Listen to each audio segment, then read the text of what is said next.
Bismillahirrahmanirrahim. Alhamdulillahi rabbil alamin. Wa bihi nasta'in ala umuri dunya waddin. Wassalatu wassalamul atammanil akmalan ala al-habibil mustafa wa nabiyyina al-mujtaba nabiyyina Muhammad ibn Abdillah wa ala alihi wa sahbihi wa man walah, amma ba'du. Alhamdulillah, kita panjatkan kesyukuran kepada Allah Azza wa Jalla kerana pada hari ini sudah 8 hari bulan 8 2020 bersamaan dengan 18 Zulhijjah 1441, kita dapat meneruskan pengajian kita dalam kitab Anak Kunci Syurga. Nama kitab kita ni Anak Kunci Syurga, ataupun dalam bahasa Arab dipanggil Miftahul Jannah.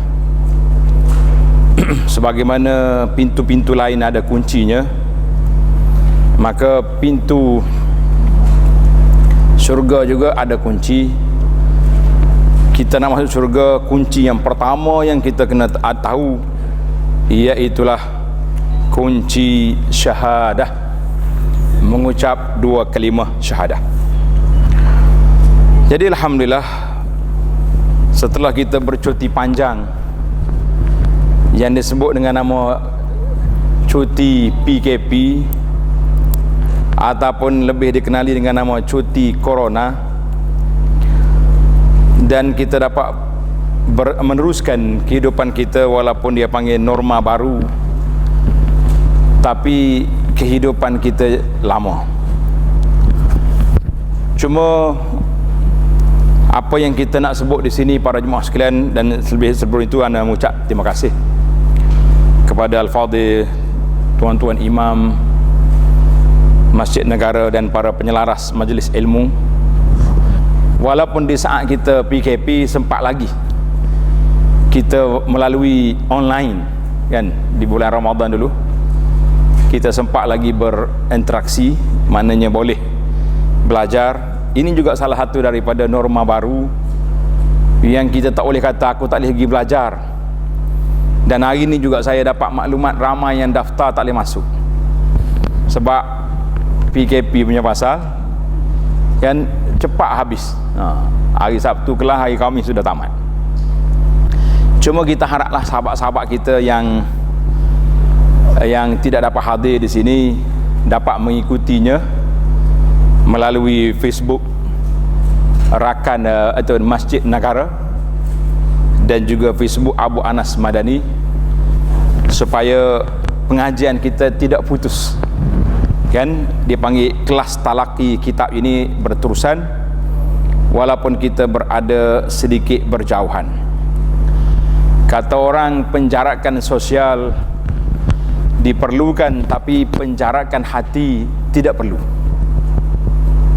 Yang kita bimbang ini jarak belaka. Dah, sosial pun jarak, tak nak pergi ziarah tak boleh. Tapi hati juga jarak, maknanya kita tidak bersama.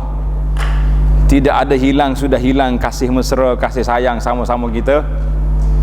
Bahkan apabila masjid dibuka, ana dimaklumkan masih lagi kelesuan. Sebahagian daripada jemaah tak nak lagi hadir ke masjid sebab sudah terbiasa solat berjamaah di rumah. Yang kebetulannya pak-pak imam interim ni tak nak lepas jawatan. Dia kata dia pandai dah jadi imam, buat apa nak pergi lagi masjid. Kita kata ini satu perlu dimuhasabah balik. Apabila masjid dibuka, jangan pula hati kita tertutup untuk hadir ke masjid, hadir solat berjamaah, hadir ke majlis ilmu. Kerana itulah yang menjadi kepala modal ataupun aset kita, bekalan kita ke akhirat nanti, melalui solatul jamaah, melalui majlis ilmu, majlis zikir dan majlis yang mendekatkan kita kepada Allah Azza wa Jalla. Jadi para jemaah, para pelajar sekalian, alhamdulillah kita teruskan pengajian kita dalam kita masih lagi dalam bab yang pertama. Bab yang pertama ini iaitulah bab tentang aqaidul iman ataupun dipanggil simpulan iman. Simpulan iman insya-Allah kita khatamkan pada pagi ini. Tuan-tuan boleh sambung di muka surat 51. Betul tak? Keterlupa dah.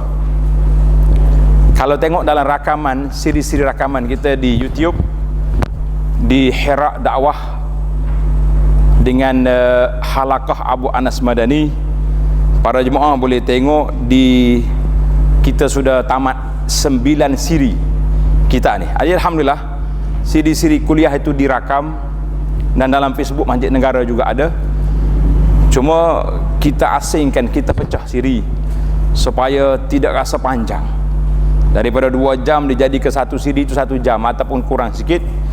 Maka siri yang kita belajar pada pagi ini iaitulah siri yang ke-10 di dalam rakaman. Tapi dalam kelas kita ni baru minggu yang ke-berapa ni? Yang ke-5 ataupun yang ke-6. Kita mula dengan sirat, kemudian kita pergi ke syurga insya-Allah, dan kita tak mau pergi ke neraka. Tajuk kita ada dua-dua tu, syurga ada, neraka ada. Dia dua ya atas di akhirat esok. Dua tempat Allah sediakan kepada hamba dia yang berimannya syurga, al-jannah. Yang kafir, yang syirik, yang derhaka, na'udzubillah, mereka itu akan ditempatkan di neraka. Ila bi'sal masir, tempat kembali yang cukup menakutkan, yang cukup dahsyat. Tengok kitab yang versi yang kita baca ni lah kan. Kalau tengok yang versi lama, versi Jawi, hak ori dia tu muka surat lain, tapi saya sebut yang ni muka surat 51. Muka surat 51.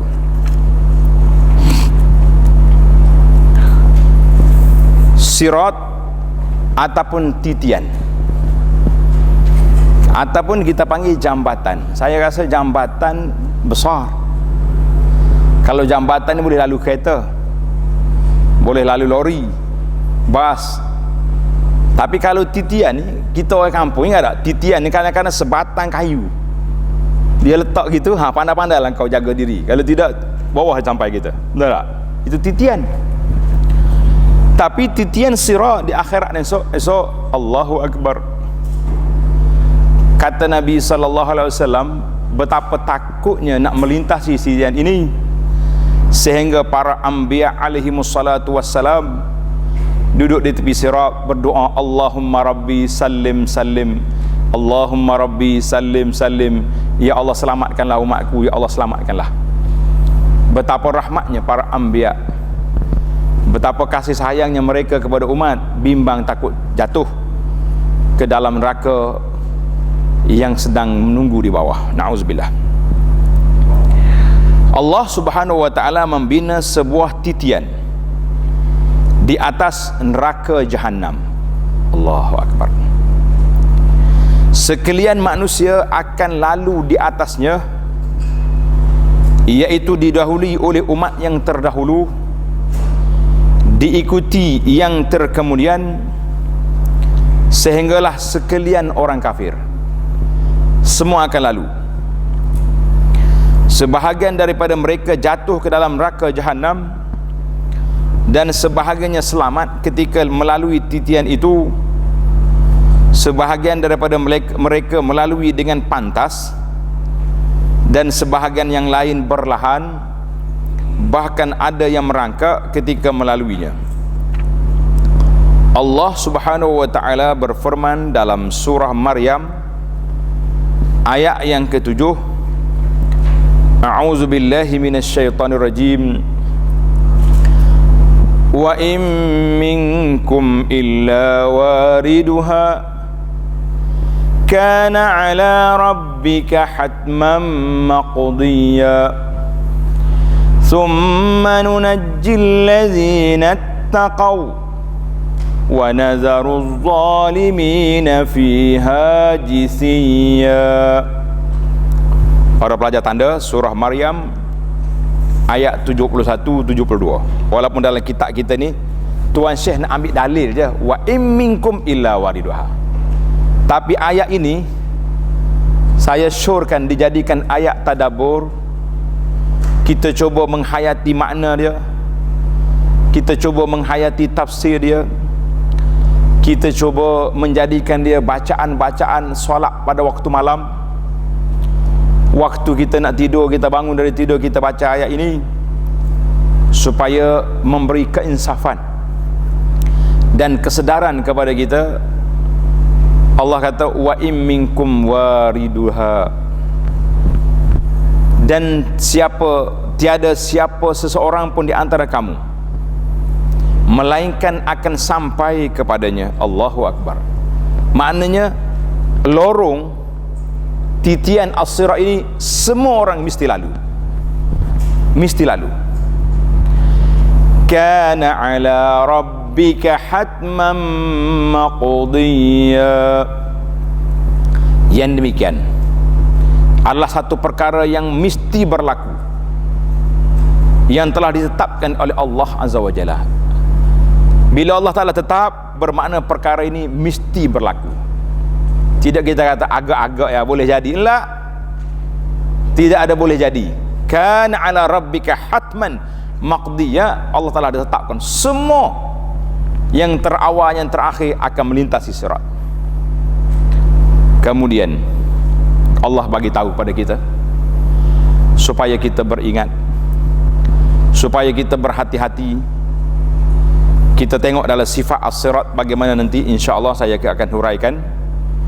Walaupun dalam kitab kita ni tak sebut, ana akan sebut insya-Allah, supaya para jemaah mendapat penjelasan yang jelas bahawa kita buat persiapan yang cukup. Allah kata apa?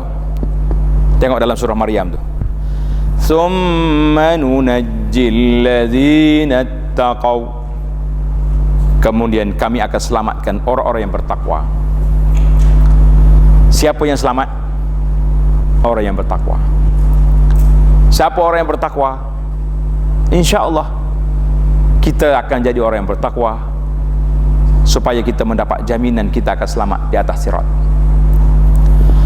Wa nadharu adh-dhalimina fiha jithiya, dan kami akan biarkan orang-orang yang zalim dengan kekufurannya dan maksiatnya tinggal berlutut dalam neraka jahanam. Na'udzubillah. Sabda Nabi SAW, para pelajar tandalah, kita nanti terlalu ringkas. Saya rasa isu ni besar, perlu ana beri penjelasan. Sabda Nabi SAW, wa yudrabu as-sirat baina zahranai jahannam fa akunu ana wa ummati awwalu man yujizuhu. Allahu Akbar. Diletakkan sirat di atas dua tebing neraka jahanam, dalam keadaan gelap, neraka di bawah, sirat di atas. Dan aku dan umatku adalah golongan yang pertama melintasinya. Allahu Akbar. Hadis ini sahih, dikeluarkan oleh Imam Muslim.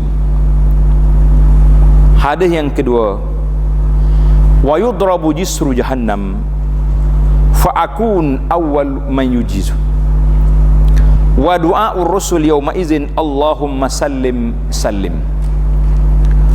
Maksudnya diletakkan titian di atas neraka jahanam, aku adalah orang pertama yang melintasinya. Allah Ta'ala bagi pada Nabi kita orang yang pertama melintasi. Doa para Rasul pada hari itu ialah Allahumma sallim sallim. Ya Allah selamatkan kami, Ya Allah selamatkan kami. Maknanya keadaannya cukup gawat, keadaannya sangat mencemaskan, sehingga para Nabi hanya mampu berdoa Allahumma Rabbi sallim sallim, minta selamat. Hadis ini juga dikeluar muttafaqun alaih, dikeluar oleh Imam Bukhari dan Muslim. Jadi para jemaah boleh ambil doa ini bila kita takut. Contohnya kita jalan naik kereta, tiba-tiba hujan lebat, tak nampak jalan, terus duduk mengeluh kata jalan tak nampak, sibuk lah. Kita doa yang dibaca oleh para Nabi alaihi wassalatu wassalam, di tepi sirat di saat waktu yang cukup mencemaskan. Allahumma sallim sallim, ya Allah selamatkan kami, ya Allah selamatkan kami. Boleh tulis Allahumma sin lam mim, lam bagi bawah, Allahumma sallim sallim, ya Allah selamatkan kami, ya Allah selamatkan kami. Doa apa saja kita tengok benda-benda yang tak baik mencemaskan kita, kita kata Allahumma sallim sallim. Kemudian Abu Sa'id Al-Khudri radhiyallahu anhu, seorang sahabat, dia kata apa? Balaghani annal jisra adaqqu min sya'r wa ahaddu min as-sayf. Telah sampai kepadaku bahawa titian sirat itu lebih halus daripada rambut dan lebih tajam daripada pedang. Macam mana kita nak berjalan? Tajam daripada pedang, halus daripada rambut. Kita jangan duk fikir benda-benda akhirat ni seperti otak kita fikir tentang dunia, tak sama.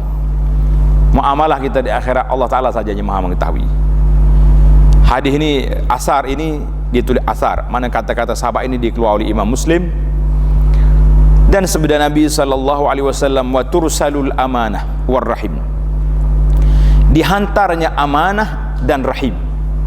Sifat amanah dan juga rahim. Rahim wanita ni, tempat mengandung, tempat kandungan manusia. Macam mana rupa dia Allah Ta'ala je. Kita hanya beriman dengan hadis yang disebut oleh Nabi SAW. Al-amanah war rahim duduk di tepi sirat, fataquman, kiri kanan. Nabi kata fayamurru awwalukum kalbar. Allahu akbar. Orang pertama melalui sirat seperti kilat. Kilat menyambar ni cepat tak? Lep, maknanya dia duduk sini dah ada di seberang. Ya Rabb, mudah-mudahan kita termasuk di kalangan kumpulan ini insya-Allah. Seperti kilat. Summa kamaririh, kumpulan yang kedua seperti angin yang kencang, cepat. Summa kamarit tair, Allah, kemudian seperti burung yang terbang, burung yang laju, kemudian seperti orang yang berjalan cepat. Ini dia panggil tingkatan kelajuan mengikut keimanan. Cuma Allah Ta'ala dah tetapkan semua orang kena lalu, maka Nabi lalu, tapi lalu dia tu macam kilat menyambar, duduk sebelah sana. Tak sedap fikir magic ke tak magic, ini semua ni kerja Allah Azza wa Jalla, bukan kerja kita. Kita kena buat persiapan. Kemudian kata Nabi SAW, tajri bihim a'maluhum, sedangkan setiap orang akan melaluinya mengikut amalannya. Orang yang masuk syurga tanpa hisab, tanpa azab, macam kilat menyambar. Sedangkan pada waktu itu Nabi kita SAW berdiri di atas titian. Nabi kita duduk di atas sirat, dia dah lepas dah, cuma dia tunggu. Dan dia berdoa dengan doa yang kita baca tadi hadis, Rabbi sallim sallim. Jadi bolehlah kalau kita nak doa, kita tambah dengan riwayat yang pertama tadi, Allahumma Rabbi sallim sallim. Ulang je, kalau kita takut baca doa ni, Rabbi sallim sallim, minta Allah Ta'ala selamatkan kita insya-Allah. Apalagi Nabi kata, ya Allah selamatkan, selamatkan. Apabila lemahnya amalan seseorang hamba itu, Masya Allah, orang yang paling laju tadi setakat mana? Seperti orang yang berjalan, orang yang berlari. Bila lemahnya iman seorang itu sehingga tidak mampu untuk berjalan, mereka akan merangkak zahfa, selamat, boleh pergi. Di kedua-dua titian digantung kalalib, pengait dan pencakup yang telah diarahkan agar menarik sesiapa yang dikehendakinya. Orang yang tak cukup kota untuk melintasi kalalib besi pencakuk tunggu kiri kanan akan tarik. Na'udzubillah. Allahu akbar. Fa makhdus najin, ada orang yang kena cakuk, terluka, terkoyak kulit dia, tapi dia masih lagi sempat melintasi. Naj, Nabi kata selamat. Wa makdus finnar, na'udzubillah. Dan ada pula orang yang dikait dan dicakuk serta terhumbang terus ke dalam neraka, wal'iyazubillah. Maknanya kita sentiasalah berdoa kepada Allah Azza wa Jalla supaya Allah Ta'ala selamatkan kita, boleh melintasi sirat. Sebab apa? Bila lintas sirat, maka pada saat itu bermakna kita telah melalui suatu proses yang sangat-sangat menakutkan. Kalau pernah ulama salafus soleh ditanya, mata nartah, tulis kata-kata motivasi ulama salafus soleh ini. Ada kata riwayat Imam Ahmad, ada kata imam lain. Yang pentingnya kita tulis kata-kata ulama salafus soleh. Orang tanya dia, Syekh, mata nartah, tuan guru, bilakah kita boleh rehat?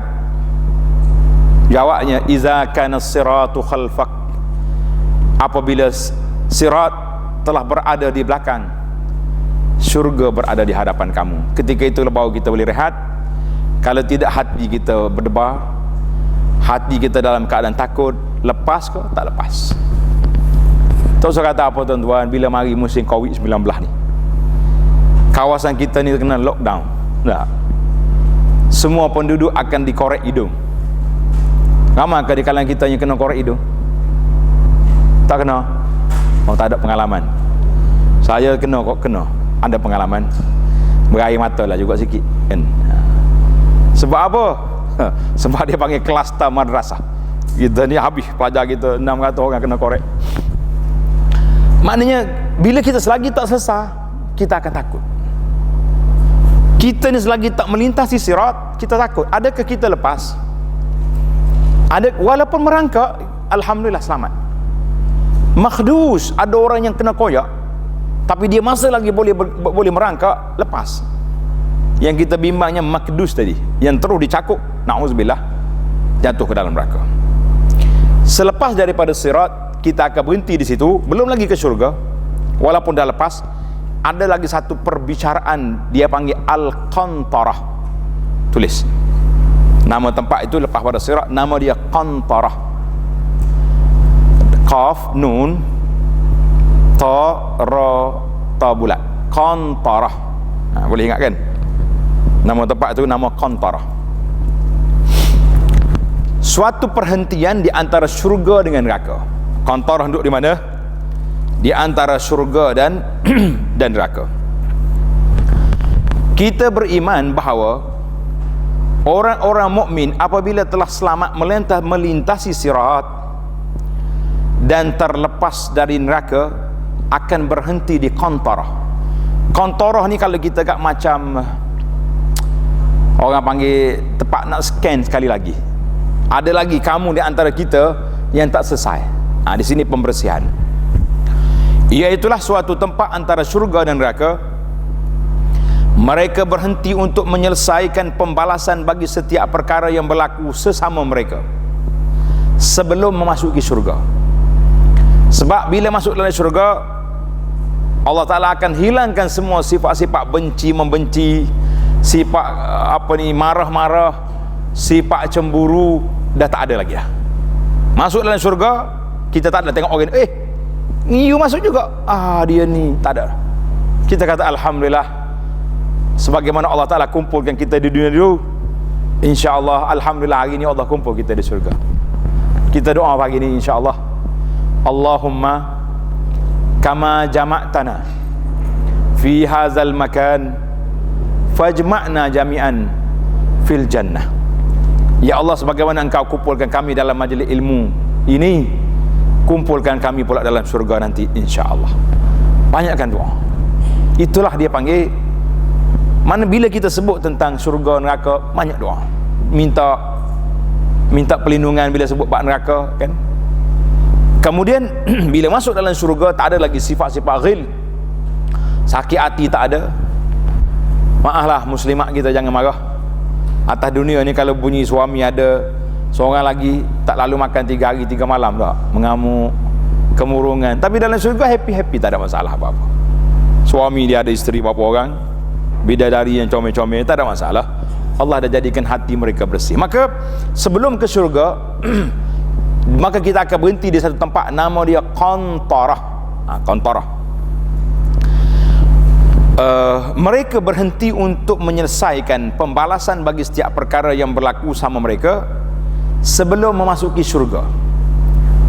Anda rasa tentulah rasa pelajar nak buku ni yang saya baca ni, nak berminat.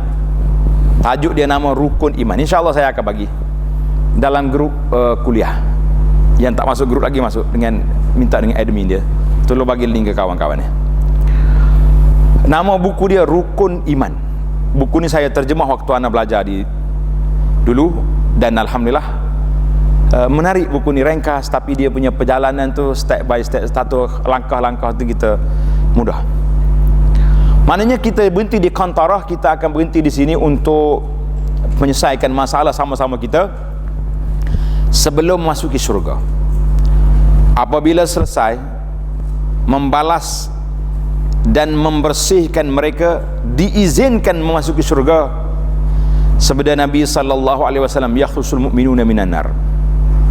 Orang mukmin yang telah selamat daripada api neraka, mana tak jatuh dalam waktu titian tadi, dia selamat melintasi sirat, kan, maka mereka akan ditahan di Qantarah. Qantarah ni tempat transit lah, kalau kita kat transit sekejap, suatu tempat di antara syurga dan neraka. Setiap daripada mereka akan dibalas bagi setiap kezaliman yang berlaku sesama mereka di dunia. Orang ni kata, ya Rabbi, dia ni ada masalah dengan saya dulu ni. Kita selesaikan di situ. Biasanya kes-kes di sini kes yang kecil-kecil. Kes orang panggil bab maaf-memaaf dah ni. Bukan kalau kes besar, neraka masuk dah, jatuh dah dalam lubang. Yang sini ni kes kecil, tapi orang kata pembersihan nak sangat-sangat kita. Kan kita kadang-kadang bila jumpa kawan lama tak jumpa, maaf tak, salah ada silap saya, walaupun kita tak tahu apa ada silap, kita meminta maaf. Itu dipanggil di sini. Maknanya Allah akan bersihkan, setiap mereka akan dibalas bagi setiap kezaliman yang berlaku sama mereka di dunia. Apabila selesai membersihkan semua kesalahan, mereka diberi keizinan untuk memasuki syurga. Nabi kita bersumpah, fawallazi nafsu Muhammadin biyadihi la ahaduhum ahda bimanzilihi fil jannati minhu bimanzilihi kana fid dunya. Nabi kata, demi Allah yang diri Muhammad berada di bawah kekuasaannya, sesungguhnya setiap mereka lebih kenal tempat duduknya di dalam syurga daripada tempat duduknya di dunia dulu. Mana kita tahu di mana tempat kita duduk di syurga, nak banding tempat kita duduk di atas dunia dulu. Masya Allah, itulah yang dikatakan Al-Qantarah, tempat pembersihan. Mudah-mudahan para jemaah supaya kita tidak bersih, tidak sibuk-sibuk nak cari tempat pembersihan di akhirat esok, kita bersihlah di dunia ini. Balik muhasabah, buat checklist. Dalam hidup aku ni ada apa masalah? Ada masalah apa? Saya perhati tengok, dalam setahun 2 kali Allah Subhanahu Wa Taala beri tempoh pembersihan. Tanda tuan-tuan. Yang pertama, sewaktu bulan Syaban sebelum kita menyambut Ramadan, Allah Subhanahu Wa Taala beri kepada kita satu malam, nama dia malam nisfu Syaban. Kan dalam hadis, walaupun hadis ini ada perbincangan para ulama, ada yang mengatakan boleh diterima, ada yang kata dhaif. Dia kata Allah Ta'ala tengok pada malam nisfu Syaban kepada hamba-hambanya, maka diberinya keampunan kecuali orang yang berkelahi, orang yang fi bainahu wa baina akhihi syahna. Syahna ni ada permusuhan. Satu, maknanya belum kita masuk Ramadan, jangan tunggu maaf-maaf hari raya. Hari raya bukan hari maaf-maaf, hari raya hari makan ketupat. Kita nak maaf sebelum Ramadan. Saya buat bandingan yang simple para jemaah sekalian. Kalau kita nak travel, kita pergi servis kereta sebelum kita berjalan ke lepas kita isi barang? Ya, sebelum pergi cek tayar, tukar minyak hitam, brake kan, lampu semua dah nyala dah, baru ready. Kita nak masuk Ramadan, mana kita kena bersihkan jiwa. Barulah bila Ramadan datang, kita insya-Allah kita boleh beribadat dengan sepenuhnya, sebab maintain kenderaan kita telah cukup untuk hanya tukar gear aja berjalan. Hari raya tak apalah, tak usah minta maaf lah. Hari raya ni hari raya suka-suka, hari kita mengucap tahniah, taqabbalallahu minna wa minkum salihal a'mal. Satu lagi, bila mari awal Zulhijjah, ini ceramah yang tertangguh lah saya kira kan.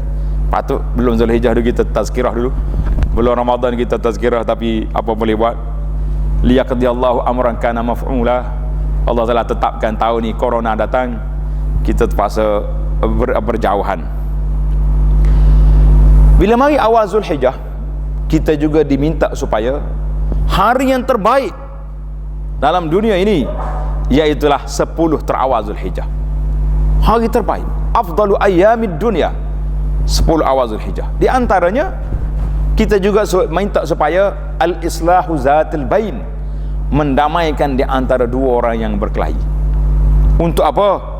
Supaya datangnya hari Arafah, hari yang paling banyak Allah Ta'ala merdekakan hamba dia daripada api neraka, iaitulah pada hari Arafah. Tuan-tuan jangan keliru, Ramadan lah Ustaz. Ramadan satu kumpulan, itu malam Lailatul Qadar, ia ini hari Arafah kan. Maka kita tahu nak sampai hari Arafah, kita dah buat persiapan seminggu dah, membuat pembersihan dengan istighfarnya, dengan taubatnya, dengan meminta maafnya. Kemudian bila mari hari Arafah, Masya Allah tabarakallah, kita berpuasa, kita bermunajat dalam keadaan hati kita bersih. Mari hari raya kita jelmakan pengorbanan kita untuk Allah Azza wa Jalla. Allah kata lan yanalallaha luhumuha wala dima'uha walakin yanaluhu taqwa minkum. Allah Ta'ala tak nak pun darah, Allah Ta'ala tak nak pun daging korban. Yang Allah Ta'ala nak takwa kita kepada Allah Azza wa Jalla. Jadi tanda kita bertakwa, kita telah sembelih korban.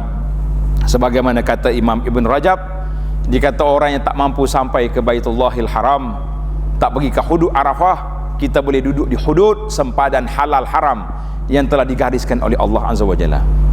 Siapa yang tak mampu bermalam di Muzdalifah, tak pergi haji kan, kita bermalamlah di rumah kita dengan kita bermunajat di akhir malam.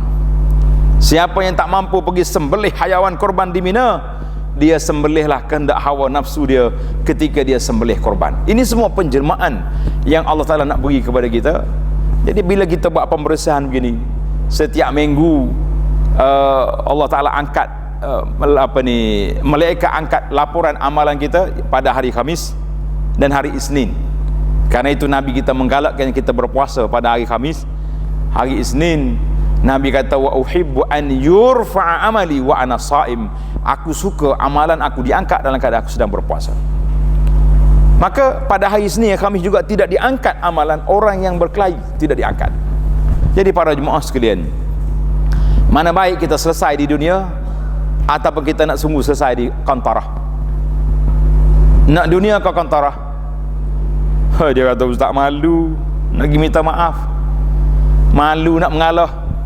Kadang-kadang kita ni lebih, siapa aku? Dia siapa? Aku nak pergi minta dia siapa? Kau nak duduk di kantarah esok main dia siapa depan Tuhan? Nak? Baik kita selesai di dunia.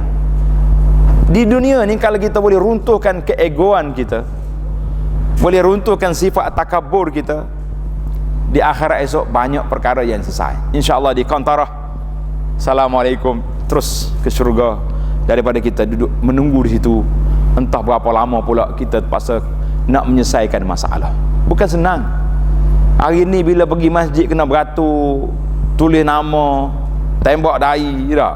Itu pun ada orang tak pergi masjid, dia kata banyak SOP lah, banyak masalah. Tak bawa sejadah. Ada setengah masjid tak boleh masuk, tak ada sejadah kan. Setengah masjid dia cerdik, dia letak sejadah situ. Awak tak ada sejadah, ada RM8 bayar, boleh je ambil kan. Tak bawa topping, ambil free, jadah bayar. Kita kata Masya Allah, Tabarakallah. Ini masjid cerdik. Tak. Kita pun kalau beli sampai 5 kali sejadah tak akan lupa lagi. Setiap kereta kita letak atas motosikal sejadah, atas kereta ni semua ada sejadah. Akhir kali kita pergi hari yang kelima, relax. Kereta mana kita bawa, basikal kereta mana bawa, semua ada sejadah. Selesai masalah. Demikianlah halnya kita di Qantarah. InsyaAllah kalau kita selesaikan di dunia ini, di Qantarah nanti InsyaAllah kita akan lalu dengan salam, dengan selamat. Tidak ada lagi perbicaraan di sana, InsyaAllah. Baik, panjang cerita ni.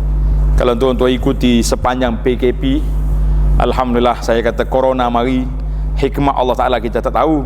Saya sudah khatam sebuah kitab, nama dia Pengembaraan ke Alam Akhirat. Ada yang ikut kuliah kita.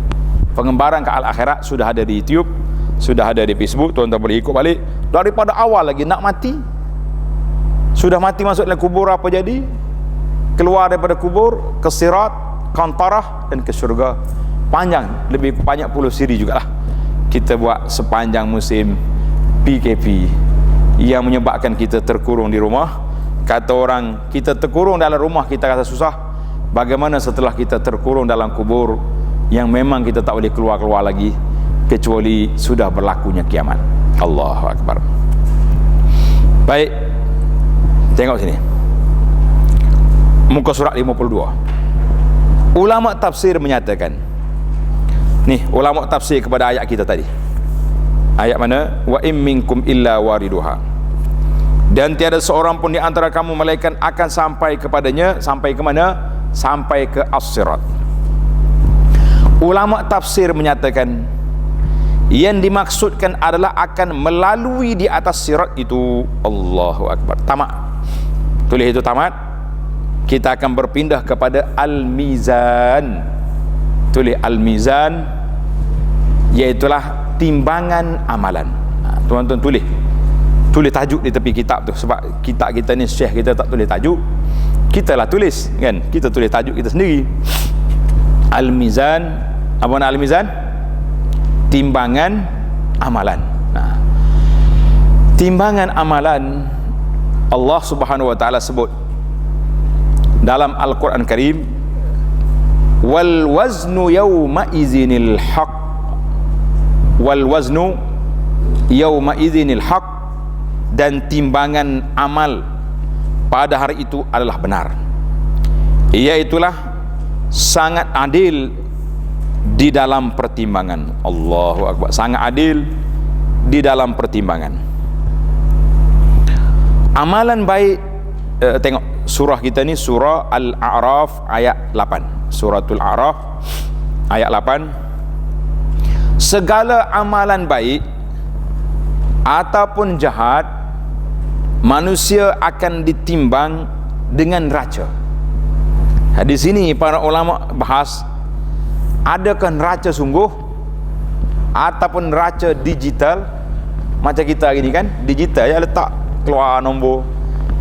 Dan ada yang ulama kata mizan, neraca sungguh, ada tali, ada tempat letak amalan di sini, letak sini.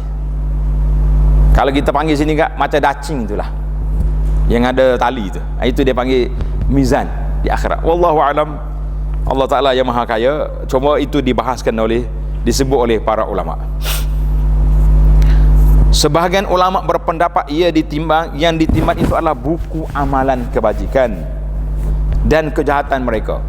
Ada kata buku rekod tu ditimbang. Setiap orang akan diberi buku rekod.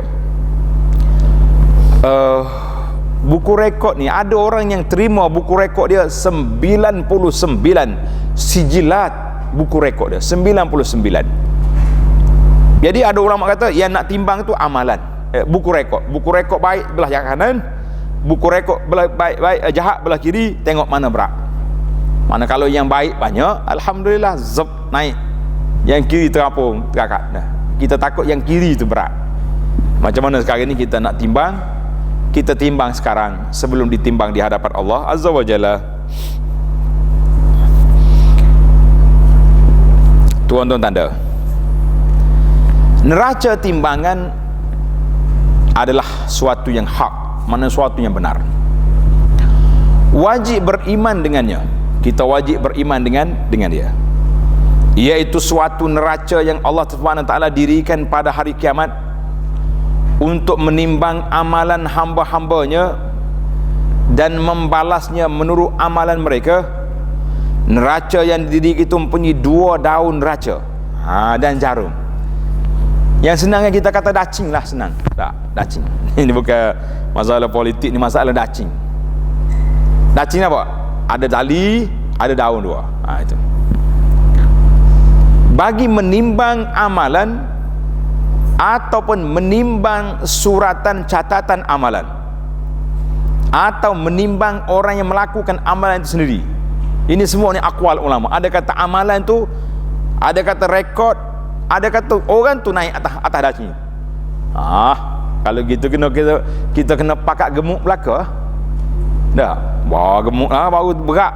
Dia bukan timbang daging, dia timbang amalan awak. Kalau timbang daging, penak kita dah. Naik kapal terbang tak boleh bawa beg. Ni orang besar ke orang kecil, kapal terbang bagi 20 kilo seorang. Dah, tak kira. Oleh kerana awak dah besar, beg awak 5 kilo je boleh. Naya kita. Sama juga amalan esok pun tidak, dia ada riwayat mengatakan orang tu akan ditimbang. Orang tu akan naik atas daging timbang, tapi bukan daging dia. Dia tengok amalan dia. Masya-Allah. Tak sudah fikirlah bagaimana timbang. Kita fikir kita macam mana kita nak memberatkan timbangan. Tuan-tuan dan puan-puan, kita kata jangan duk fikir sangat ke alat penimbang. Yang kita nak timbang, yang kita fikirnya apa benda yang kita nak timbang di akhirat. Berat, nak suruh berat yang mana? Insya-Allah kita selamat. Maka semuanya akan ditimbang, tetapi yang diambil kira ialah berat atau ringan amalan, bukan tuannya atau surat catatan amalan itu. Tanda tuan-tuan ni, dalil ni Suratul Anbiya, Surah Al-Anbiya ayat 47. Yang ada Quran boleh buka. Suratul Anbiya ayat 47. وَنَضَعُ الْمَوَازِينَ الْقِسْطَ لِيَوْمِ الْقِيَامَةِ فَلَا تُظْلَمُ نَفْسٌ شَيْئًا وَإِنْ كَانَ مِثْقَالَ حَبَّةٍ مِّنْ خَرْدَلٍ أَتَيْنَا بِهَا وَكَفَى بِنَا حَاسِبِينَ. Wa nada'ul mawazinal qista liyaumil qiyamah. Allah kata kami letakkan neraca timbangan yang adil untuk menimbang amal makhluk-makhluk pada hari kiamat. Fala tuzlamu nafsun syai'a, maka tidak ada dari diri siapa pun akan terenaya. Ini jamin, Allah Ta'ala jamin. Timbangan sangat telus, tak ada siapa terenaya. Allahu Akbar. Tidak akan terenaya sedikit pun. Dan jika adalah amal itu seberat biji sawi sekalipun. Biji sawi ni besar mana? Lekat celah gigi lekat ke? Celah gigi pun tak apa nak lekat. Kecil sangat kan? Kalau ada amalan kamu sebesar biji sawi, nascaya kami akan mendatangkannya untuk ditimbang dan dihitung, dan cukuplah kami sebagai penghitung. Allah Subhanahu wa taala beritahu, cukuplah kami, yakni Allah sebagai penghitung. Di sini para jemaah, para pelajar sekalian, pernah satu hari orang mari minta sedekah di rumah Sayyidah Aisyah. Tanda cerita menarik. Orang mari rumah Siti Aisyah, isteri Nabi, nak pergi minta sedekah. Cari-cari, ada sebiji je tamak. Aisyah kata ambil, bagi ke orang tu. Pembantu kepada Sayyidah Aisyah, kita kalau orang yang minta ada sebiji tamak, sampai hati ke nak bagi? Tak tergamak tak? paling tidak boleh 5-10 biji. Ni sebiji nak bagi ni. Aisyah, Tak ada orang benda lain ni. Pembantu dia cuba tanya. Bila kita dengar cerita ni, baru kita tahu betapa tingginya ilmu Sayyidatuna Aisyah radhiyallahu anha, khususnya dalam tafsir ayat ni. Aisyah kata, bagilah yang kita ada itu je sebiji tamar, bagi dia makan. Sekurang-kurangnya dia boleh rasa manis. Kalau orang hypo ke apa yang rebah, tak cukup gula, hypo, kena sebiji tamar, celek balik, maknanya tinggi dia punya gula dia kan. Aisyah kata bagi. Kemudian dia bagi tazkirah kepada pembantu dia, tanda tazkirah. Timbangan amalan kita di sisi Allah Azza wa Jalla bukan dengan kati, bukan dengan kilo, tetapi timbangan kita misqala zarratin, dengan misqala zarrah, sebesar zarah. Zarah ni atom yang kecil tu. Atom ni nampak tak nampak dengan mata pun tak nampak kan. Biji sawi. Gak Aisyah kata kalau biji sawi pun Allah kira ini sebiji tamar, tentu lebih besar daripada biji sawi. Artinya kesimpulan daripada kisah ini, timbangan amalan kita bukan dengan kilo, bukan dengan kati, bukan dengan mili, tapi timbangan kita dengan misqala zarrah. Mana terlalu halus kira-kira, terlalu kecil kira-kira. Kita kadang-kadang duk rasa kecil sangat tu. Alhamdulillah, dengan adanya dunia digital lagi, kita bercakap berapa minit?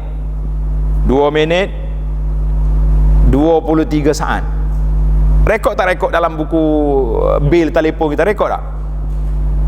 Kalaulah bil telefon mampu merekod saat ni sikit sangat lah.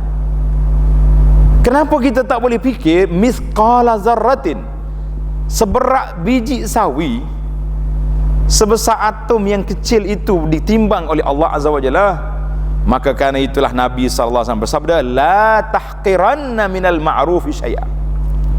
Mu jangan anggap remeh, jangan anggap kecil perkara-perkara kebaikan walaupun benda tu kecil. Kita kata alhamdulillah, orang yang minta sedekah, kita ada RM1 dalam poket, ambil ni ya makcik ada hari ni, nanti kita jumpa lain kali insya-Allah. Kebetulan kita tak bawa duit, kita nak pergi masjid tadi, ambil beg tu kabik pula. Ingat beg ada duit dalam tu, rupanya ada kain telekong yang ada. Nak kata apa? Bagi. Maknanya hisab kita terlalu dakik, audit terlalu bakhil, sampai peringkat misqala zarratin dikira, tidak kata dilepas. Allahu Akbar. Ada satu lagi ayat, kita tadabbur ayat ini tuan-tuan, dalam suratul A'raf yang saya baca tadi.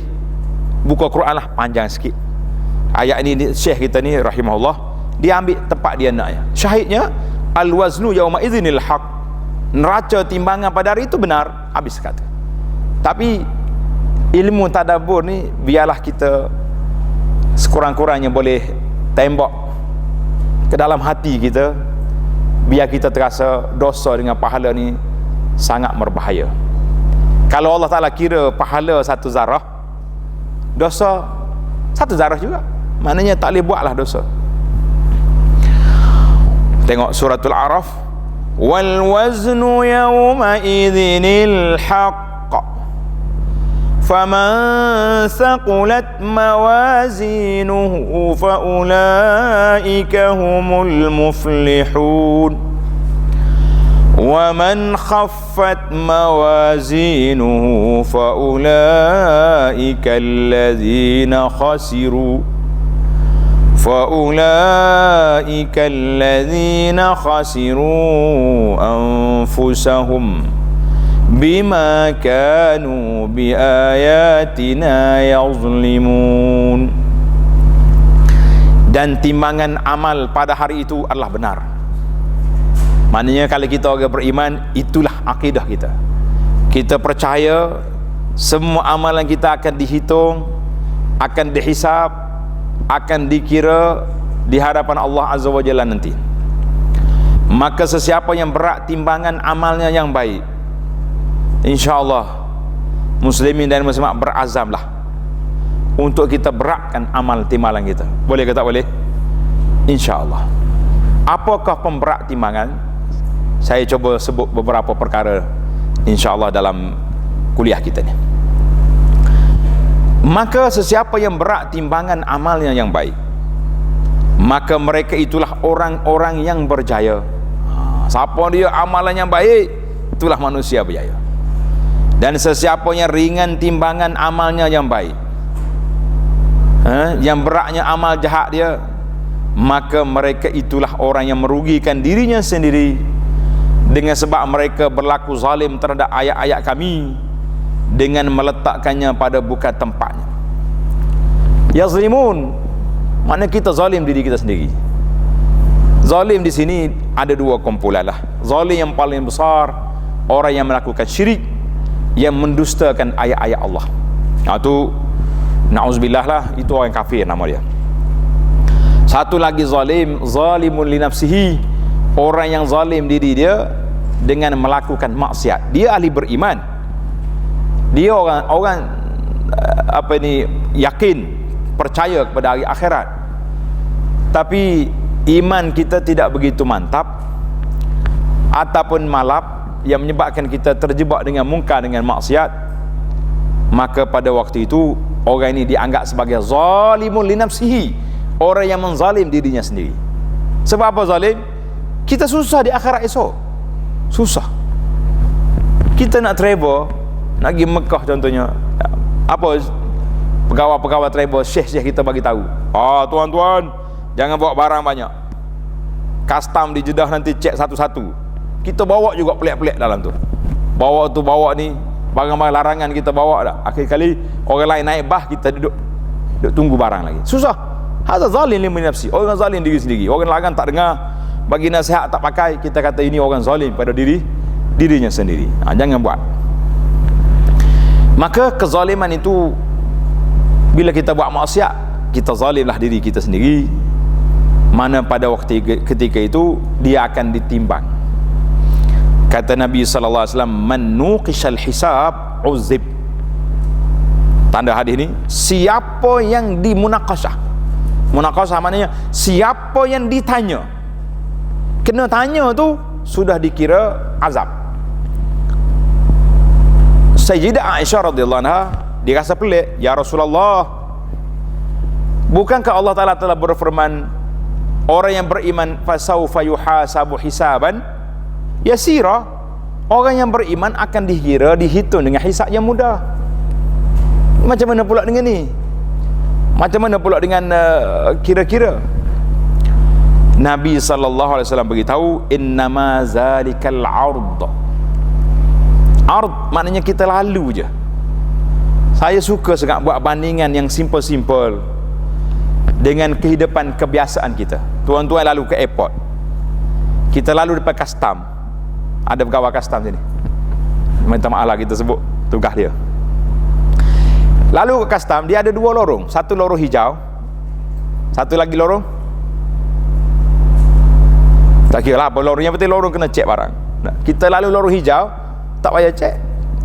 Tapi sambil tak cek pun, hari bila custom senyum jeling kat kita, lain macam rasa, ai kena buka kan ni. Hazal ard, maknanya orang yang amalannya baik, dia lalu je, itu dipanggil ardun.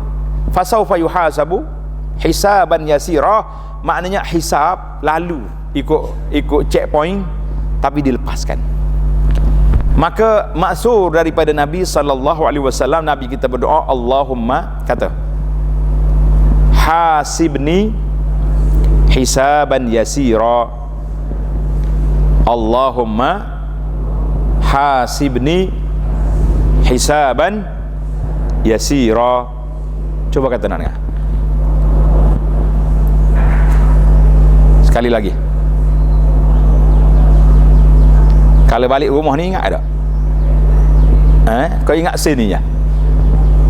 Kita nak suruh jadi doa ni, insya-Allah kita sama berdoa, Allahumma hasibni hisaban yasira, ya Allah, di akhirat esok kiralah aku dengan hisab yang mudah, yang simple je. Lalu malaikat kata, tafadhal, salim, lepas.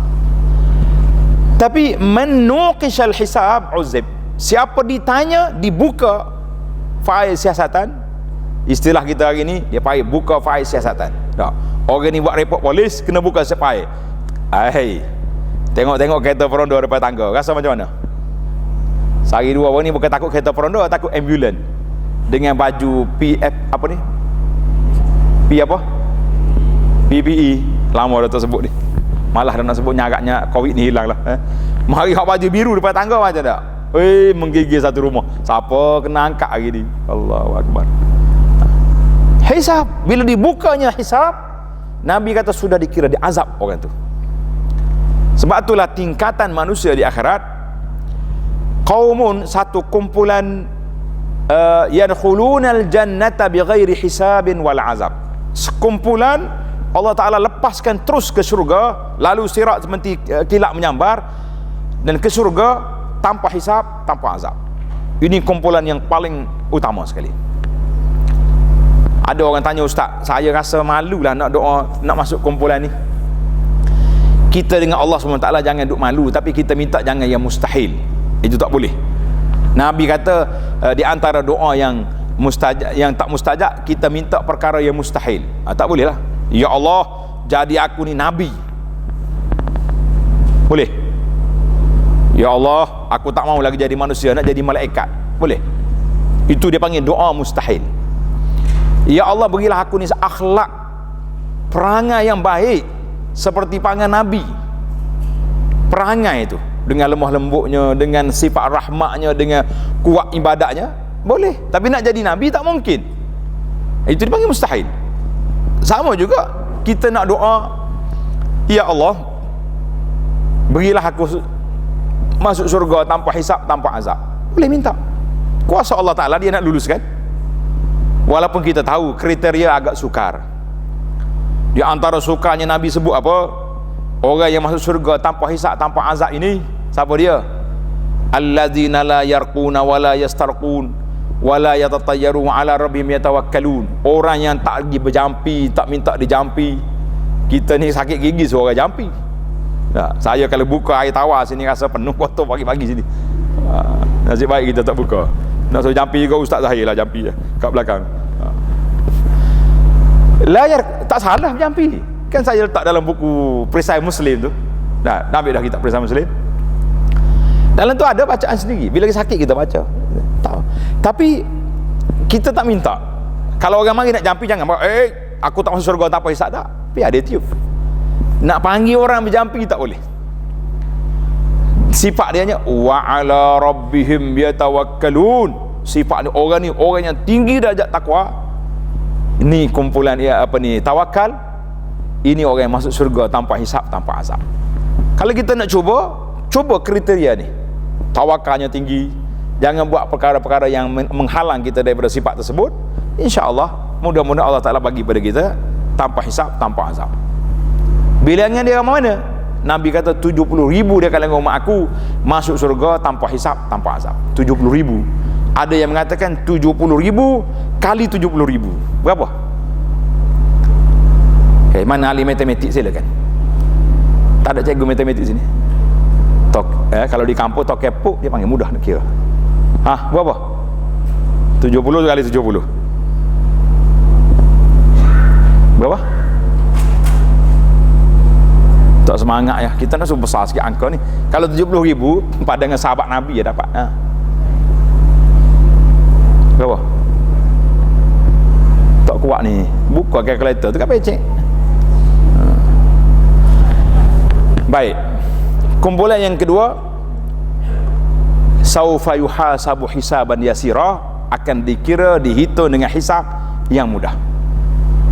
Kita doa pula yang ni. Allahumma hasibni hisaban yasira. Ya Allah, hisablah aku di akhirat esok hisab yang simple.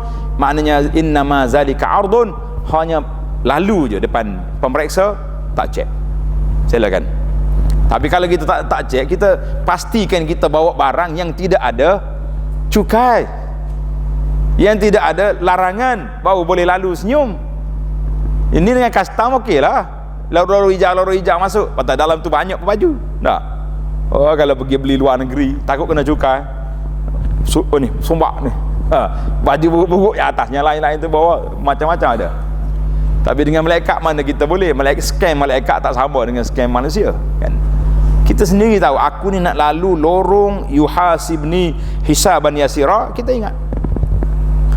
Karena tu timbul isu orang fuqara, orang fakir masuk syurga mendahului orang kaya berapa ratus tahun?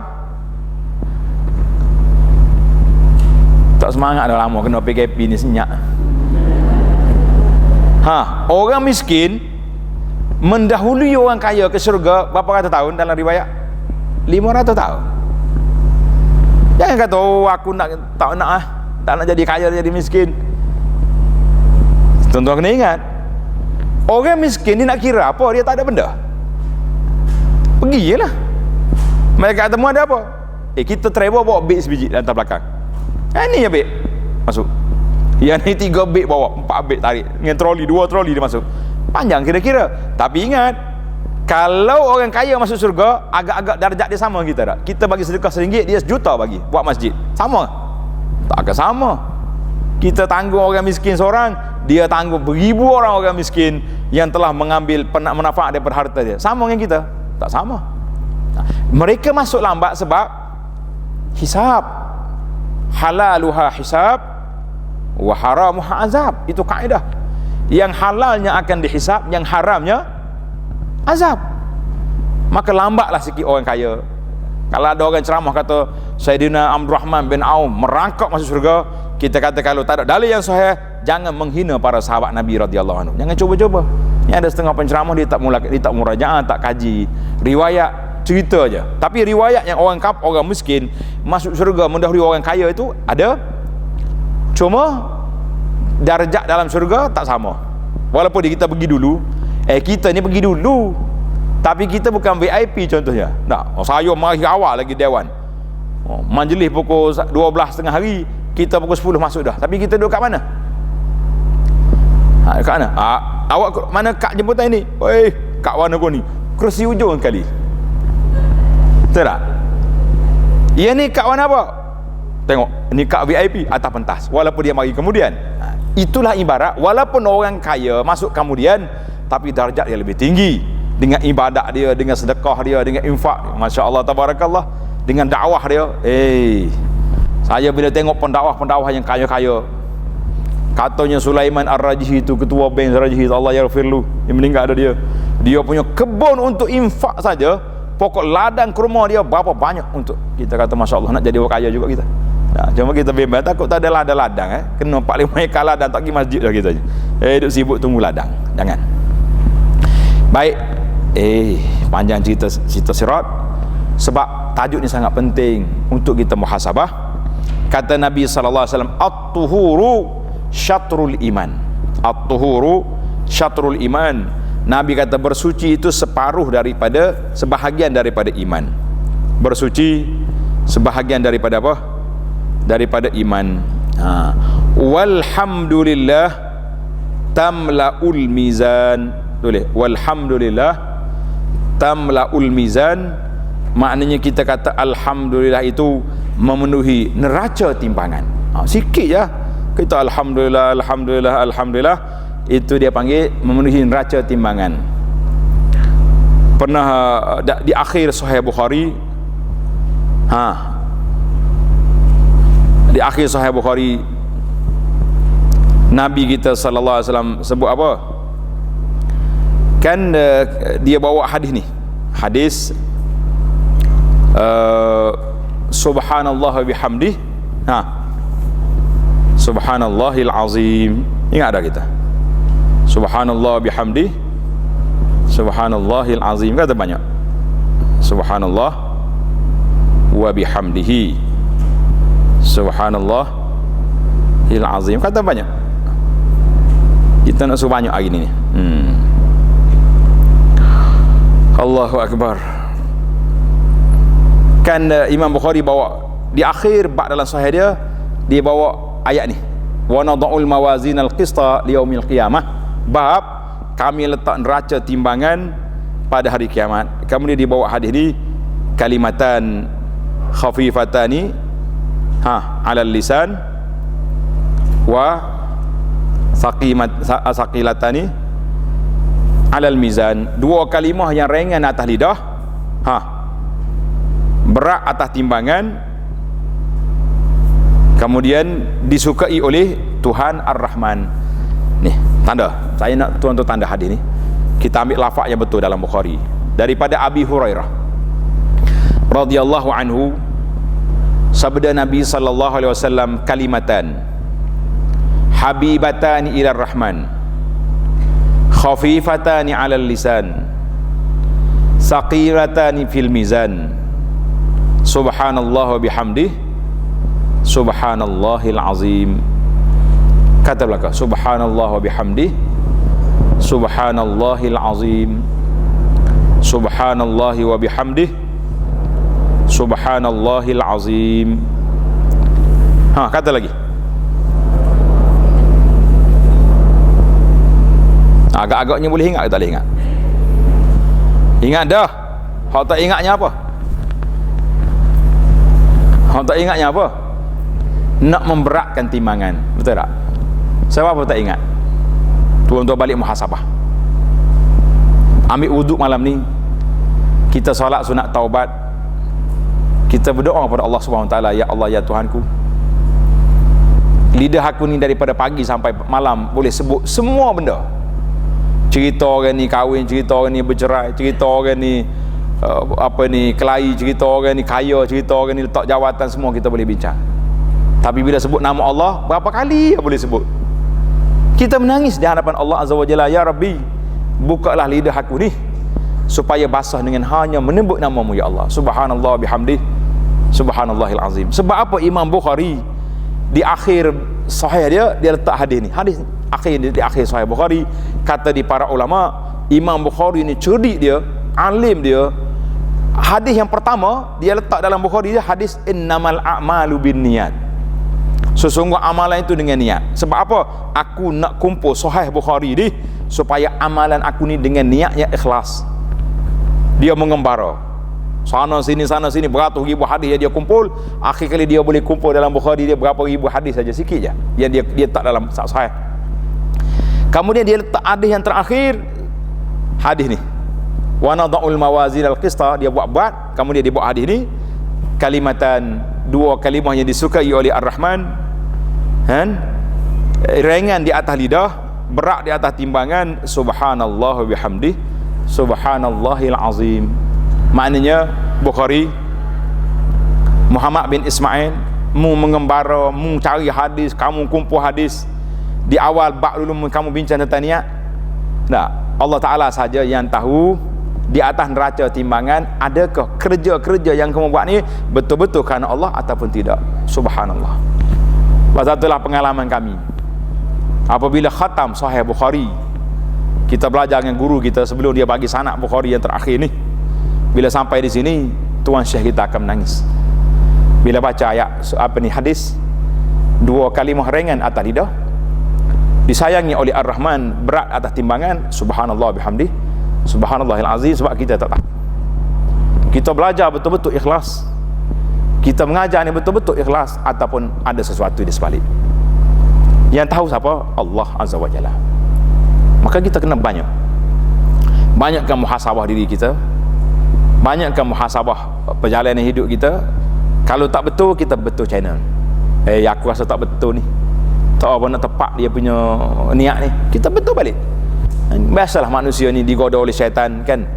Maka jadikan bacaan ini bacaan tetap kita, subhanallah bihamdih, subhanallahil azim, dengan bacaan yang telah saya kempen 4 kalimah tu. Ada dah ni, subhanallah alhamdulillah wala ilaha illallah wallahu akbar. Kemudian kita gilir subhanallah bihamdi, subhanallahil azim 1 kali, tukar pula hak ni pula la ilaha illallah wala ilaha, macam perbanyakkan zikir kita, insya-Allah Allah Taala akan beratkan timbangan. Ini di antara pemberat timbangan. Kalau tuan-tuan nak tengoklah dalam YouTube, tajuk yang saya buat, tajuk dia beberapa amalan pemberat timbangan yang kita boleh beratkan timbangan kita, insya-Allah. Mudah-mudahan Allah Taala beratkan timbangan kita yang baik. Kata Nabi SAW, yudha'ul mizan yaumal qiyamah.